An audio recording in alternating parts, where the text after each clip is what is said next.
Hey, just finishing this claim to get Dave back on the road. Nice. I wonder what Dave's doing.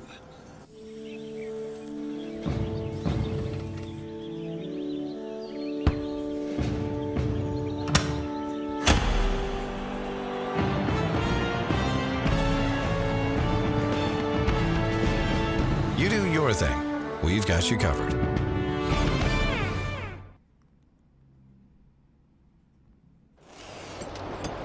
Hey, is the power off on this? I don't know. Just take it off. Safety violation, unsafe work conditions. In the construction trades unions, safety is our highest priority, and we train you to recognize and speak out on unsafe working conditions so that everyone arrives and goes home safely. Learn about careers in construction at georgiaconstructioncareers.com.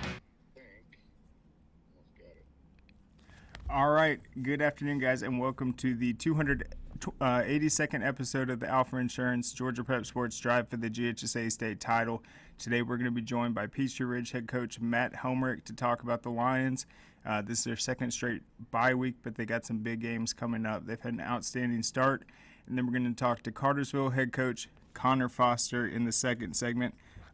We were having some trouble, but I do have Coach Helmerich here on audio, so let's go ahead and catch up with the Lions. Coach, can you hear me? Yes, sir. Thanks for having me on. You bet. All right, let me turn this volume up. All right, so I actually looked back at it. It was pretty much a year ago when I had you on last, and at that point of the season, you guys had gotten off to a strong start, but you guys were hit with a lot of injuries. But just going to this October compared to last October, just talk about the strides the program has taken. Number one is just trying to stay healthy. You know, we've been hit by some injuries again this year. Just not season ending. Thank God, like a lot of them were last year. So just staying healthy is part of it. And just having another year under our belts. We had so many sophomores and juniors starting last year that had played varsity for the very first time, and just having all that experience coming back. We got some pretty good. That sophomore class is really good. And then just like I said, keeping those guys healthy, having a good off season with those guys.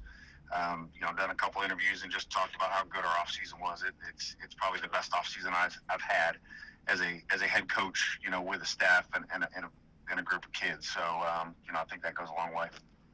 Certainly, and it seemed like it was a unique situation because you did have a lot of underclassmen, a lot of new guys that were going to be basically coming together for the first time. So what were the things that stood out about the offseason just with them buying in and really just gearing up to do something special this season? I think the kids, I think the program, I think everybody knew we had some talent. Just learning some football. And we actually went back and started meeting once a week in the off season and just doing football 101. And we had to explain to the kids what football 101 meant. You know what I mean? Just football fundamentals. And just having that weekly meeting with them and just learning, in January and February that they had no clues of some of the basic things we were teaching the previous summer, and just kind of going back to basics and just teaching some basic football. And then they really killed it in the weight room last January through, August, and started seeing some gains and started seeing the bodies change and getting stronger. And of course that carries over to the field. And then, you build a little confidence, doing some of these OTAs against the Graysons and the Gainesvilles of the world. That builds some confidence. And, we got some pretty good players. So all that kind of comes together and we're off to a good start. Yeah, and last season, I think when I talked to you, you guys were running kind of a two-quarterback situation. Both guys were playing significant roles, but this year you obviously have Darnell Kelly coming in. That's got to bring some consistency to the offense. How has he been able to come in as a sophomore, just lead this offense and just play lights out week in and week out? Yeah, he's been a blessing. I tell him all the time, he's still a puppy. He's still young and learning, but the best thing about him, he's just gotten a little bit better each and every week. And there's something that he's always working on.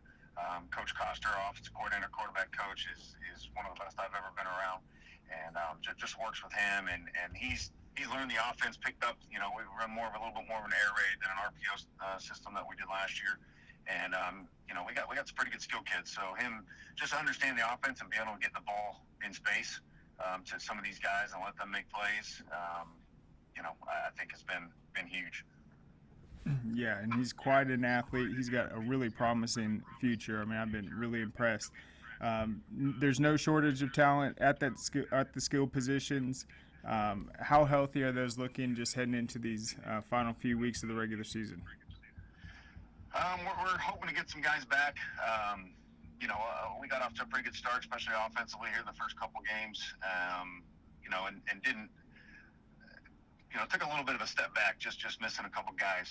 Lamar White, who's son of Atlanta Falcon Roddy White, was kind of our X factor, and he missed the last couple games. So we're hoping and praying to get him back here before the end of the season.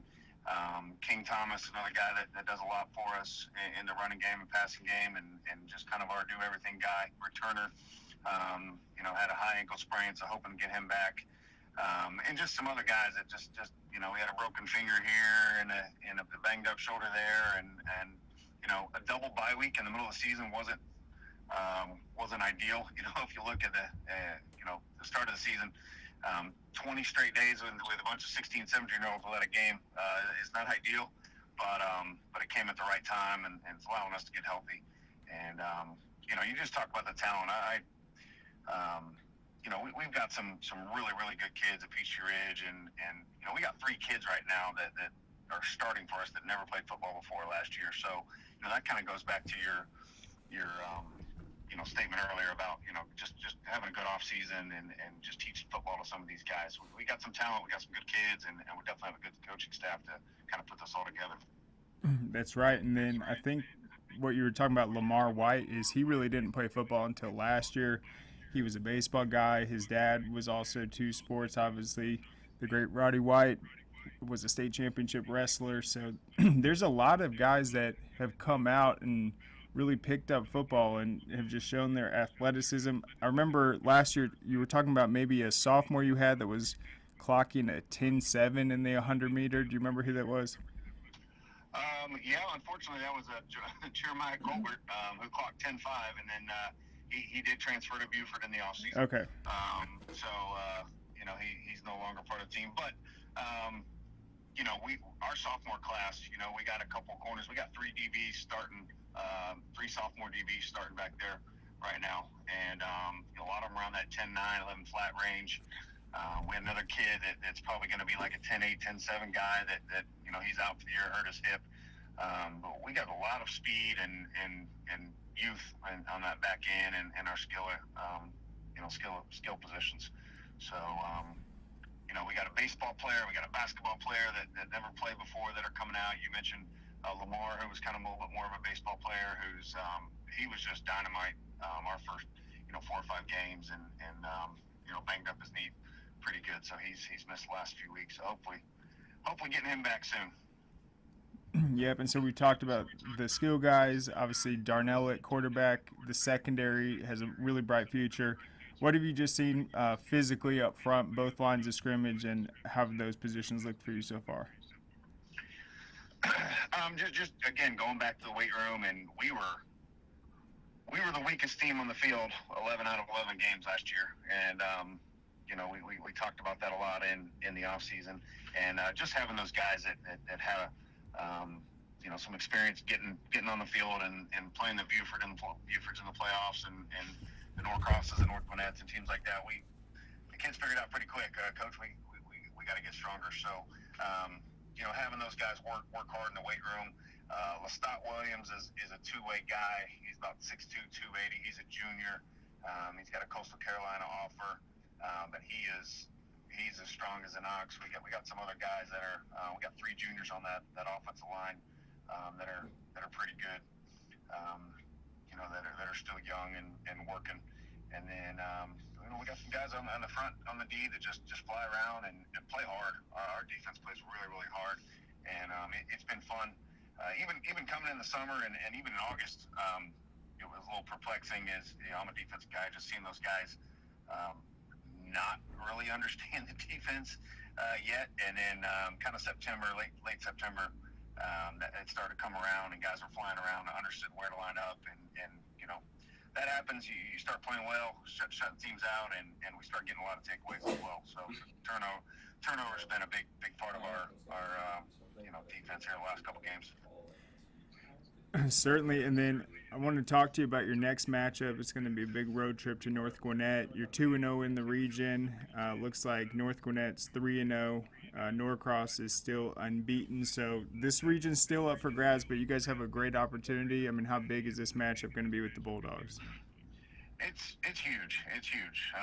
Somebody else just texted me this morning. Hey, is it the biggest game in Peachtree Ridge history in the last 20 years? And I was like, well, they played for a couple of state championships, 10, 12, 15 years ago. So I think those are probably pretty big games. But no, it's the biggest game that we've had in our program here in the last few years. North Gwinnett is well coached, and they got they kill it in the weight room. They're always strong. They're always disciplined. They got the closest thing to Johnny Manziel I've seen in high school football in the last couple of years at quarterback, and Ryan Hoff kid, he's pretty darn good. And they're 6'4" across the front on the D line, from 240 to 315. So they're huge up front again. But I think our kids are up for the challenge. So it's going to be a fun atmosphere. It's always fun going over there. They got a great atmosphere and a great stadium, and they always have a good turnout for games and everything. So looking forward to it, especially after 20 days off. Absolutely. And then last question, let's just talk about special teams a little bit. I know that was a bright spot last year. Have you had to replace a lot of guys in that department, and how's that look so far? It's been a kind of a working piece of art, I guess you could say. We did not have any. We graduated our 2 top long snappers, or 3 top long snappers, so we had to create one.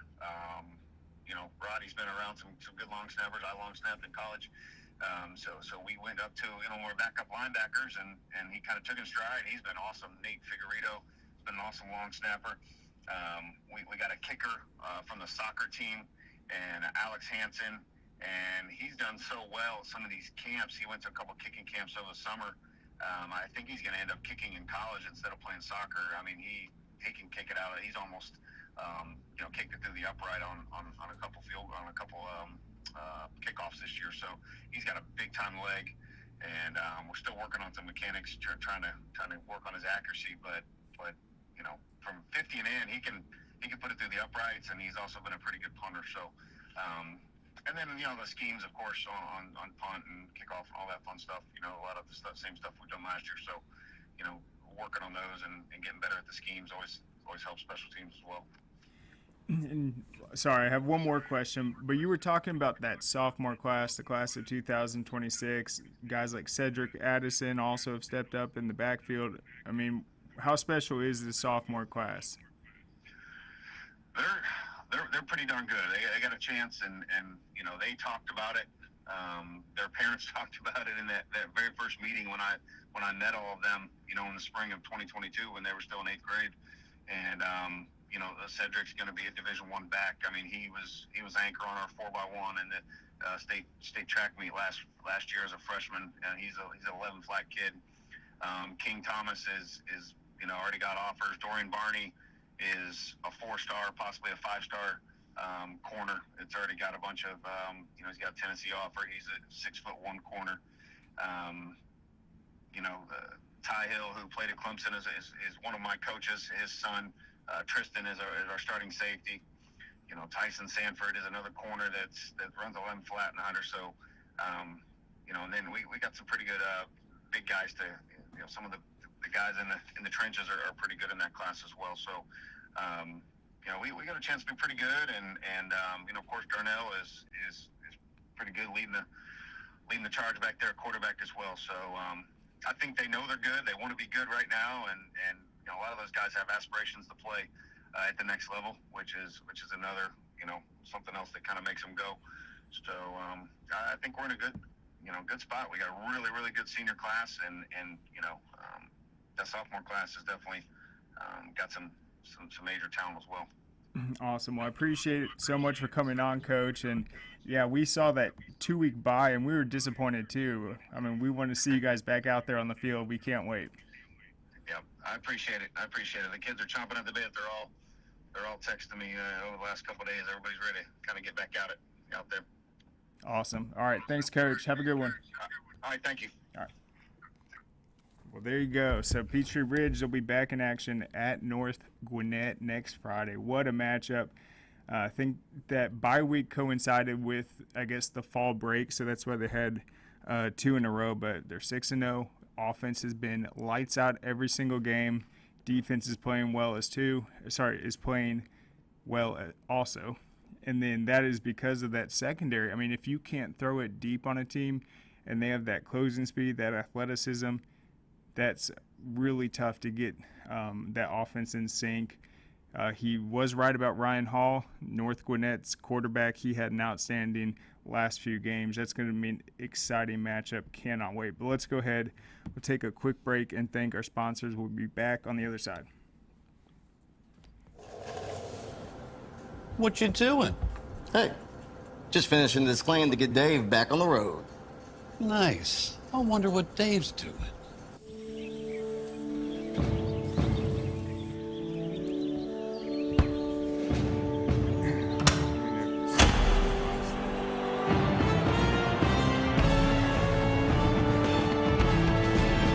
You do your thing. We've got you covered. Hey, does it matter if this leaks? It don't matter to me. Can't see it from my house.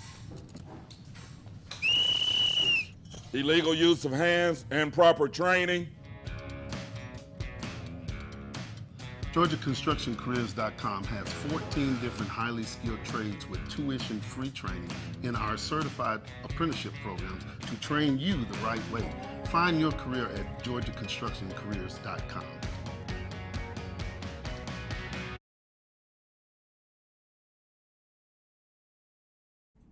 All right, welcome back. So our next guest, as soon as we can get him on, will be Cartersville head coach Conor Foster.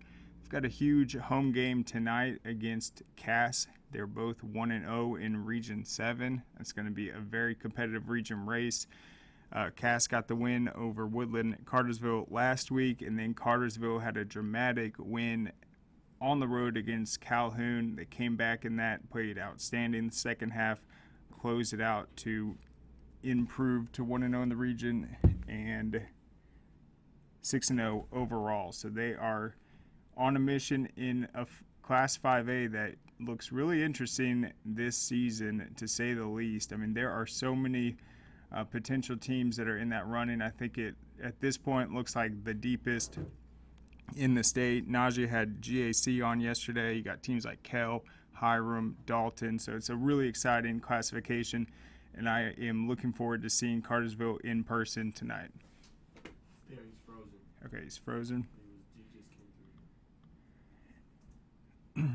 And everything I've seen from Cartersville this season, just from the commentary of people at the game, is they've got incredible speed. So I'm interested, just how does this year's Cartersville team match up to previous, just in terms of that explosive playmaking ability. Had some high-powered offenses in the past, obviously, but this year they've got some really special talent, guys that are heavily recruited as well. But hey, Coach Foster, how's it going?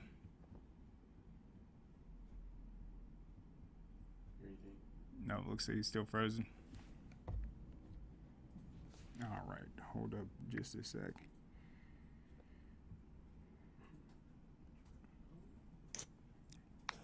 Hey, Coach, can you hear me? Yeah, I got you now. Awesome. Appreciate it so much for coming on. We'll be real quick, but just describe last week's win, just what you saw from your team. Had their backs kind of against the wall. Obviously, your team knows they can come back. You guys have done it before, but just the way they just handled just the high-pressure situation of that big region battle.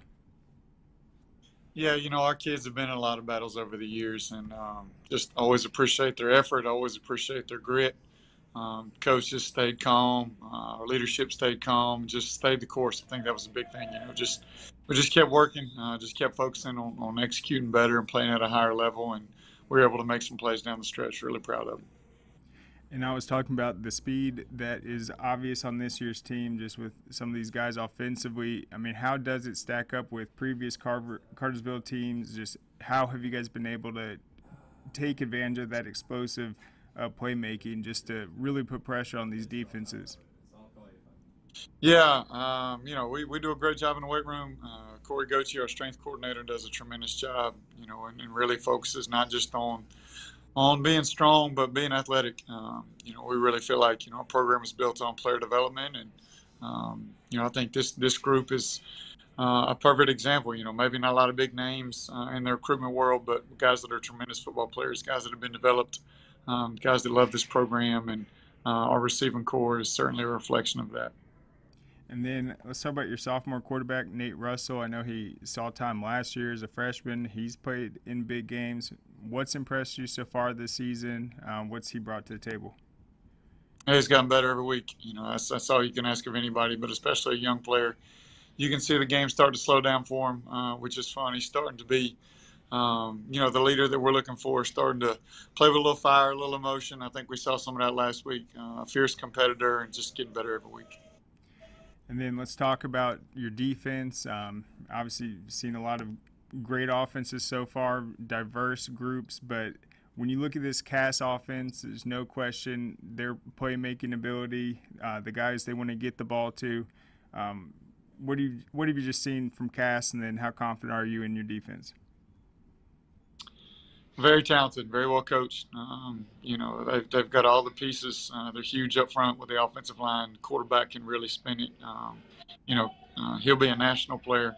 In the next few years, I think he's already at that level. And then, obviously, at running back, Devin is electric every time he touches the ball. And on the perimeter, Sokovi's is good receivers you'll find at the high school level. So we got our work cut out for us. We'll have to be multiple.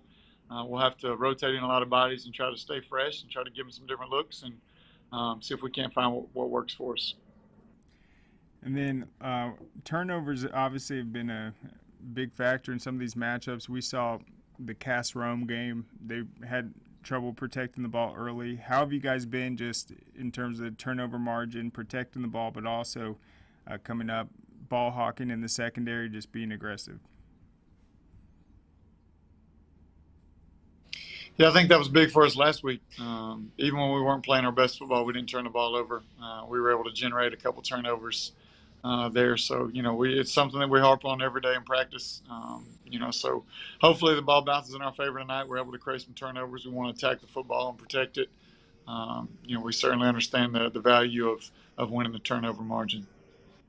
And then it looks like Martavius Cochran on your defensive line, the defensive end position, he's actually led you guys in interceptions this. No, I'm not sure where that stat came from, okay. Martavius. It says that on the I'm sure he would love to tell everybody that. Yeah, that would have been amazing. But, yeah, who has been the guy defensively that's come up with a lot of these picks so far? Is that Shrewsbury? Yeah, Logan Shrewsbury has been huge, and again, he's a guy that rotates in and gets the opportunity to kind of see how they're attacking us and has made some huge plays for us in some big moments. And then Rizal, just a sophomore, has come in and played some outside linebacker, played some safety, kind of a nickel guy. He's had a huge season for us there as far as generating turnovers. And so two guys we're really excited about their future. But also two depth guys that have come in and made some huge plays in big moments. And then you talked about Cass, their quarterback. How important is it just going to be to apply that pressure and just be relentless just on the third down situations, trying to throw off that timing?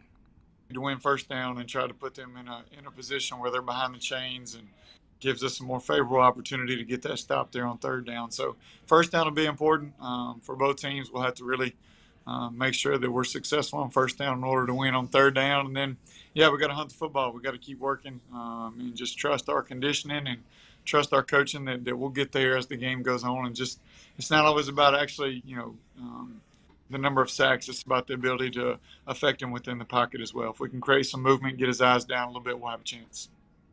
And then for people that are going to tune in or go to the game tonight, electric. You know, we've got 8 home games this year. Just appreciate our home crowd every week. They've showed up for every game, and you know we got a special opportunity gains.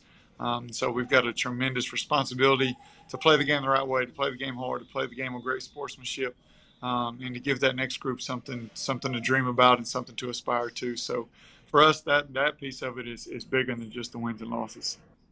Yeah, and the last question, but this is the second year you guys played these same teams last year, but what's your overall impression of Class 5A just 8 weeks in, just what the opportunity is, just what you've kind of seen across the landscape? Yeah, tremendous depth. Obviously, you know, the big names that everybody knows, your Ware counties, your Warner Robins and Coffee counties, and I mean, you can just go on and on down the list. Jefferson is having a tremendous run so far this year, and within our region, it's probably the deepest region I've ever been a part of. You know, you got 5 teams that spent some time in the top 10 at any point this season. Just tremendous talent, tremendous coaching. You know, the good thing about our region is that it should prepare us for a playoff run. You got to give your best every week. You got to be able to refocus and not spend all weekend or the next week worrying about what happened last week. Whether you win or lose, you got to be able to refocus and be at your best the next week. Awesome. Well, thanks so much for the time, Coach Foster. We'll see you tonight. Cannot wait to be in Cartersville for this big matchup. Thanks for coming on. Yes, sir. Thank you. Go Canes. Go Canes. All right. So there you have it. And yeah, I've seen some clips from their games. It is an outstanding stadium, great environment. They've got all the pageantry, as Brandon Adams would say on the broadcast, to just really host a great high school football environment. It's going to be a lot of fun, big crowd, and we will be there covering it live at 8 o'clock. You can watch it on the Peachtree Sports Network. We have that covered at scoreatl.com. We'll also be talking about it on social media, how you can watch it. And then, of course, all of our games are archived on the Score Atlanta YouTube page for your convenience. So if you have not watched last week's matchup between Houston County and Lee County, I suggest doing it. It was a great matchup, and you'll really get a good look into 2 big-time contenders in 6A. Same will be true tonight. You can tune in, and then the replay will be available, and the channel is growing, so please subscribe. But let's go ahead. We'll take one more quick break. I'm going to come back on the other side, give my top 30, recap a little bit on the teams we just talked to, and then we'll be on the road. What you doing? Hey, just finishing this claim to get Dave back on the road. Nice. I wonder what Dave's doing.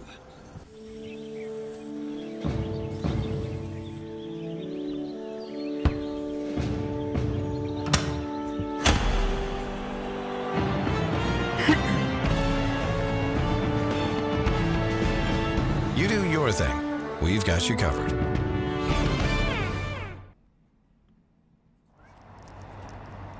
Dang, where you get this car? You need to join the union. The union? Absolutely. You can get 10 of these.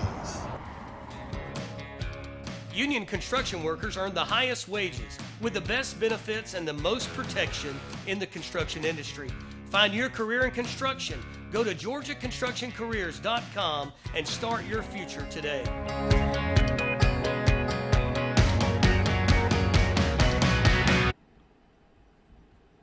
All right, welcome back. So another news story. We announced it yesterday. This year for the 11th annual Georgia Elite Classic, we are adding a 7th grade game in the morning to kick it off. It's going to be December 29th. I believe that's a Friday at Rumsbarron Stadium. It will be the 7th grade game, followed by the 8th grade, seniors. Junior game is the 4th, and then we're closing out with the freshman versus sophomore. So you'll get to see 6 different recruiting classes featured in these 5 games. That'll be really exciting. And the middle school games have been a huge success. They were the first ever middle school all-star games broadcasted on cable television a few years ago. Last year we had a lot of really highly touted guys that have gone on to make impacts as freshmen this season. and that is a hot ticket and a big opportunity for the middle schoolers to get in a big game before their varsity journeys start. So I'm excited about that, but you can find that story up at scoreatl.com. All right, so let's get into my top 30 matchups. I have this list. One sec, guys.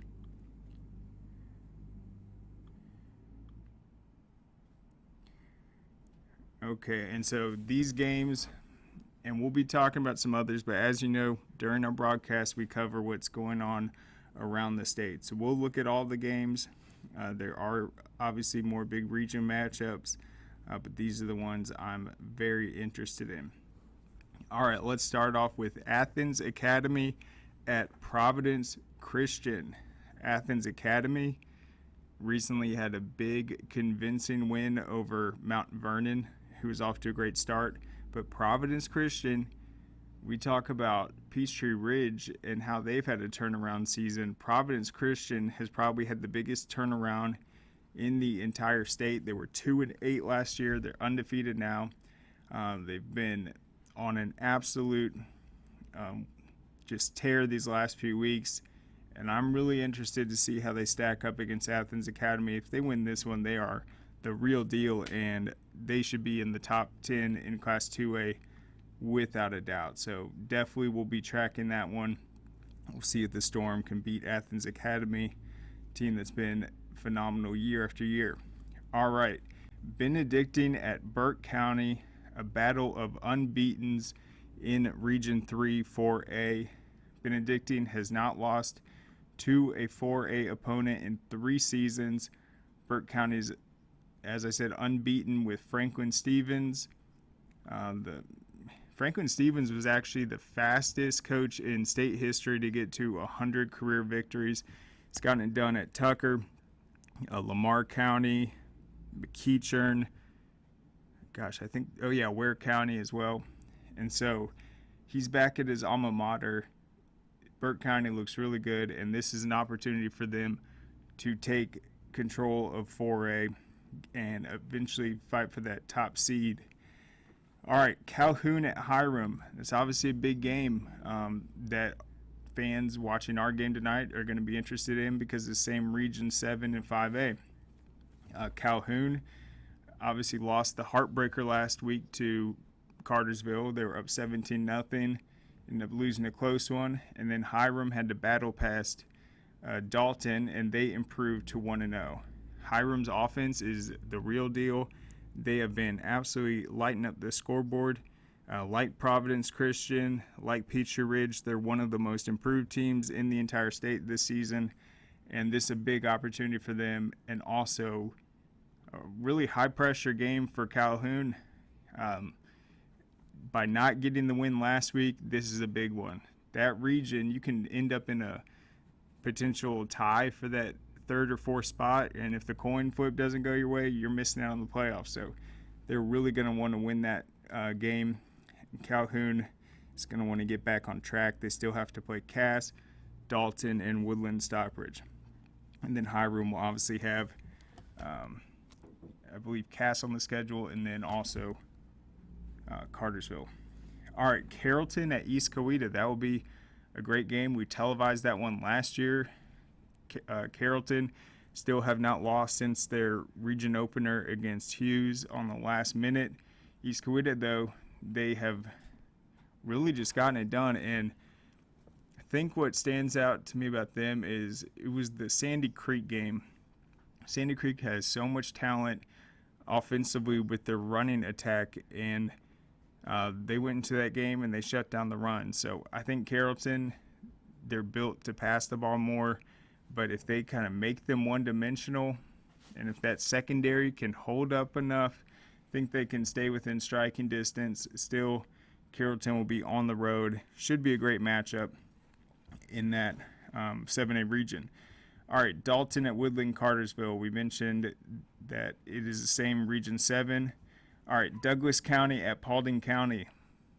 Now that Douglas County has really made a name for themselves in 6A, they've got the win over Hughes. They had a 50-0 win last week. They're in the top 5. it's time to see how they're doing week in and week out. This is a team that is looking to win a state title this year and make history. So let's see how they do on the road against Paulding County and see if they can capture that region title eventually. Another win would definitely put them in the driver's seat. All right, East Forsyth at Cherokee Bluff. East Forsyth is still undefeated. They join North Oconee as the only teams that are undefeated in Region 8 4A. Cherokee Bluff, I believe, is 2-2. They had a great win last week, and it's a big matchup for Cherokee Bluff.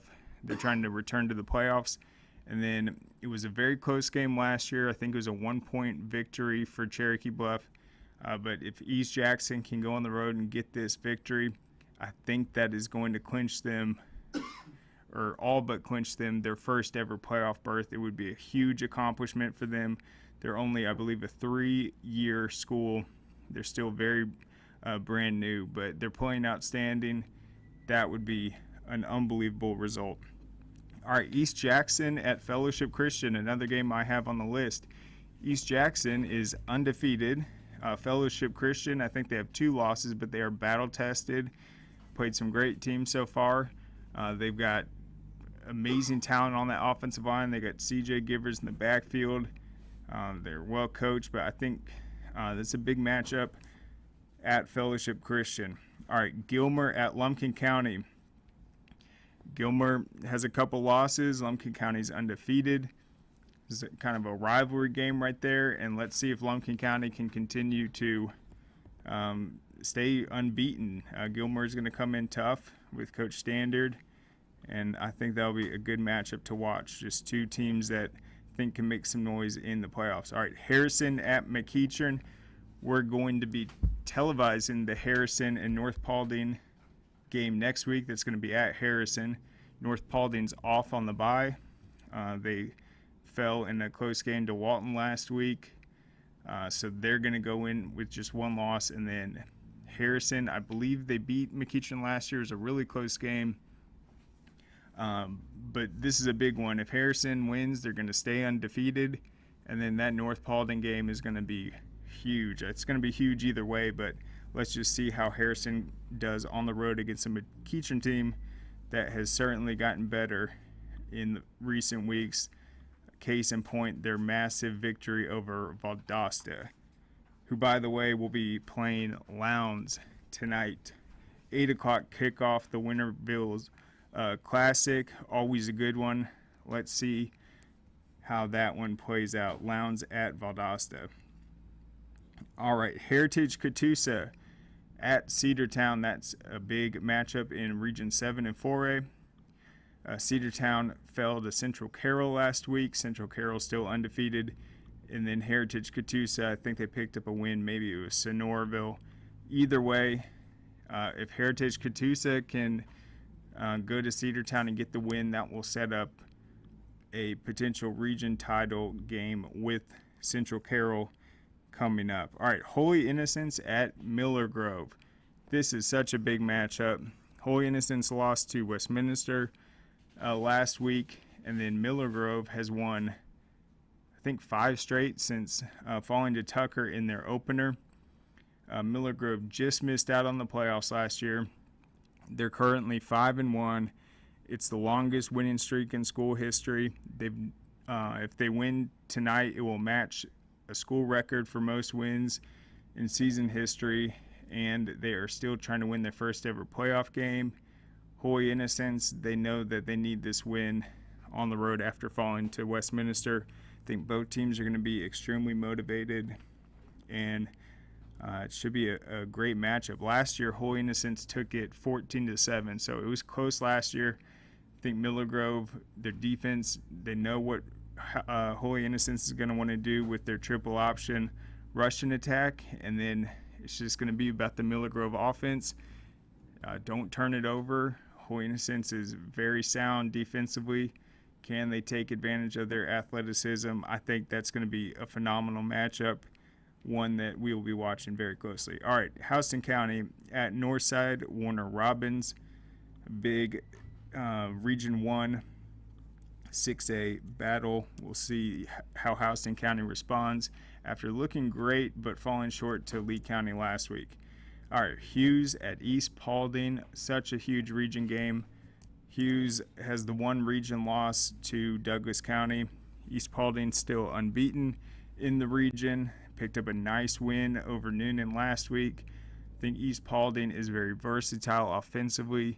They're patient with their game plan. They're well coached. They're going to try to just manage the game very well. They obviously aren't going to go into it underestimating Hughes at all. They played them last year. But it's a big opportunity because East Paulding's still going to have to play Douglas County. All right, Jones County at Ola. Ola lost by 1 point last week to Warner Robins. It was their first loss of the season. Can they bounce back and get a win over Jones County? That would be pretty epic, so we're going to watch that one. Lovett at Stockbridge in 4A. Stockbridge is the defending region champ. They are, I believe, 4-2 at this point. Their only losses were to Douglas County by a touchdown week 1, and then they lost to Colquitt County. Since then, they've been absolutely dominant. They got one of the best offenses in the game, and then Lovett is going to have to go on the road. So we'll see if Stockbridge can handle business. All right, Marietta at Hillgrove. That will certainly have playoff implications. We'll be featuring that region next week, as we mentioned, with Harrison and North Paulding. So North Paulding's on a bye, McEachern's playing Harrison, and then you got Marietta at Hillgrove. All right, Northgate at McIntosh, a big rivalry game, region game. McIntosh only has one loss this season. That was to Central Carroll. That's not a bad loss at all. And then Northgate has been really talented. I am not going to necessarily call an upset on this one, but because I think they're pretty evenly matched, but I think Northgate is going to make that a tremendous game. Would not be surprised at all if they can pull that one off. All right, Richmond Hill at Camden County. There'll be a Region 1 matchup for them. I think that's the opener, but two South Georgia programs that are trying to fight for playoff positioning. You obviously got Lowndes, Valdosta, and Colquitt in that region as well. All right, Rockmart at Harrison County. Big 2A matchup in region play. Teams that are routinely deep in the playoffs. Rome at Sequoia. Rome steamrolled Everett in the region last year. They dominated Alatoona last week. So I picked this game because is Sequoia the biggest challenge for Rome in their region? Perhaps. Sequoia's been solid so far this season. They got an experienced group, but they're really going to have to come out and produce some big plays and turnovers at home against Rome. So Stevenson at Westminster, another big region matchup we'll be watching. Thomasville at Carver Columbus. That should be a great one as well in 3A. Tiff County at Thomas County Central. Thomas County Central, they'll be heavily favored in this matchup, but they're undefeated. They're in that region with Lee County and Houston, and I think we should all be kind of watching them, seeing what the Yellow Jackets are doing week in and week out, because they're a team that has serious state championship potential this year. All right, undefeated Toombs County at Appling County. That'll be a great matchup in 3A. You got Walton at North Cobb. North Cobb has had Walton's number in recent seasons. Walton is undefeated. I actually don't think North Cobb has lost to a Cobb County team in, I think it's been 4 or 5 seasons, and they'll be on the road. We'll see if Walton can go in there and check off one of their goals, which is to win the region this year. That would certainly help those chances. All right, Whitewater at Trinity Christian. I think if Trinity Christian wins this game, they're all but certain to go on to take that Region 4 title. They will be in the driver's seat. And then Whitewater is a team that was in the top 10 at some points last year, but they're going to have to win this game to save their playoff chances. You got LaGrange playing better, Troop, Stars Mill, A lot of talented teams in that region. All right, two more. We got White County at Wesleyan. That is that same region as the Gilmer and Lumpkin County. I think all those teams comprise a very outstanding region. And then you got Winterboro at Flowery Branch. Flowery Branch had a big win last week. Their quarterback balled out. I remember seeing his numbers. He had a huge game, and then we'll see if Winterboro can go on the road. But there you have it. That's my top 30. I'll be following those closely, and then obviously our game at Cartersville. But that's it for now. We'll be back on Monday. Tune in tonight. It's the debut of the Peachtree Sports Network. Should be very exciting. I'll be on the sideline. Naj will be on the sideline. We got Rusty, Brandon, Kaylee, and crew as well. Should be a great broadcast. Thanks so much, and good luck to all your teams tonight. Dang, where you get this car? You need to join the union. The union? Absolutely. You can get 10 of these. Union construction workers earn the highest wages with the best benefits and the most protection in the construction industry. Find your career in construction. Go to GeorgiaConstructionCareers.com and start your future today.